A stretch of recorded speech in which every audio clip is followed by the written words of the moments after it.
দোয়াটার নাম হচ্ছে মাজলুমের দোয়া, দুর্বলের দোয়া। দোয়ার শব্দগুলো এমন ছিল, আল্লাহুম্মা ইন্নাকা তাসমাউ কালামি, হে আল্লাহ নিশ্চয়ই নিশ্চয়ই আপনি আমার কথা শুনছেন। আমাদের নবীজি বলছেন আল্লাহুম্মা ইন্নাকা তাসমাউ কালামি, আল্লাহ আপনি নিশ্চয়ই আমার কথা শুনছেন। ওয়া তারা মাকানি, এবং আমার যে মাকান, আমার অবস্থা আপনি দেখছেন। ওয়া তা'লামু সিররি ওয়া আলানিয়াতি, আল্লাহ আপনি আমার বাহিরের অবস্থাও জানেন, ভিতরের অবস্থাও জানেন।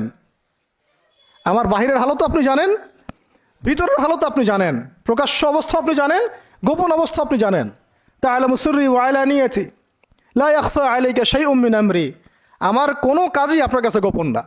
আসলে আমার কি হালত, কি অবস্থা, আমার উপর দিয়ে কি গেছে, কি গেল, কি প্রকাশ্য, কি গোপন, কি সত্য, কি মিথ্যা, আল্লাহ আপনি সব জানেন। বলা কথা না বলা কথা সব আপনি জানেন। তা'লামু সিররি ওয়া আলানিয়াতি লা ইয়াখফা আলাইকা শাইউম মিন আমরি। এরপরে নবীজি বলছেন, মিসকিনরা যেভাবে তোমার কাছে চায় আল্লাহ, আমি সেভাবে তোমার কাছে চাচ্ছি।